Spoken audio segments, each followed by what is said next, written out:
দেবালয় ও আবির তাঁদের নতুন pulp fiction বাদামি হায়নার কবলে নিয়ে হাজির হলেন শহরে।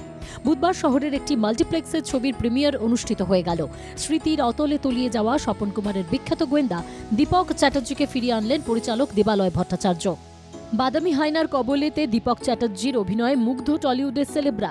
ছবির প্রিমিয়ারে এসে কৌশিক সেন থেকে শুভশ্রী সকলের মুখেই আবিরের বন্দনা শোনা গেল।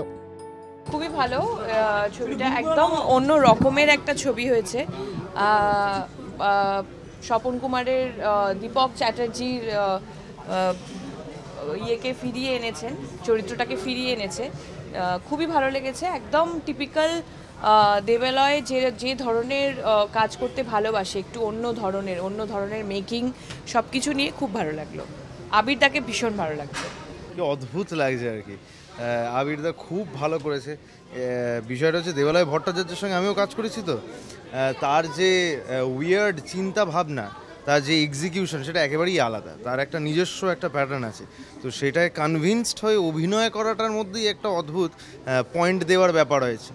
তো আবিরদা অসাধারণভাবে কনভিন্সিংলি পুরো চরিত্রটা করেছে এবং প্রচণ্ড ভালো লাগছে আমার এবং লেগেছে ছবিটা।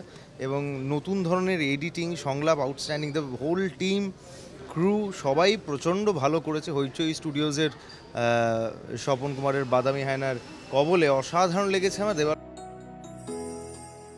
ব্যোমকেশ ফেলুদা সোনাদার পর শহরের দর্শক অভিনেতাকে আবিরকে দেখলেন নতুন এক গোয়েন্দার ভূমিকায়। দীপকের ভূমিকায় টলিপাড়া আবিরকে দরাজ সার্টিফিকেট দিলেও আবির সবটাই ছেড়ে দিলেন দর্শকদের জন্য। এটা আমার চয়েস নয়। আমি খুবই গর্বিত যে আমি ব্যোমকেশের মতো একটা চরিত্র করতে পেরেছি এবং মানুষ আমাকে সেই নামে ডাকেন এখনও। এবং সোনাদা যেভাবে ছোট থেকে বড় সবার খুব ফেভারিট, সেটা আমার খুব ভালো লাগা যায়। দীপক চ্যাটার্জি এটা আমার প্রথম ছবি। কেন হঠাৎ ব্যোমকেশ সোনাদার পরে দীপক চ্যাটার্জি ছবি করা হলো, সেই প্রশ্নটার আমরাও খুঁজছি।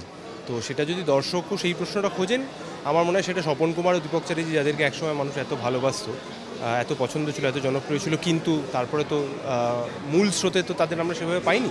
সো এটা তাদের প্রতি ট্রিবিউট দেওয়া। এদিন ছবির শেষে সকলের সঙ্গে কেক কেটে সেলিব্রেশনে মাতলেন ছবির কলাকুশলীরা। ছবির গল্প, পরিচালনা, সকলের দুরন্ত অভিনয় থেকে কেক কাটা সব হলেও আসল সেলিব্রেশন হবে কিন্তু ছবি সাকসেস হওয়ার পরই। ততদিন পর্যন্ত আমাদের অপেক্ষা করতেই হবে।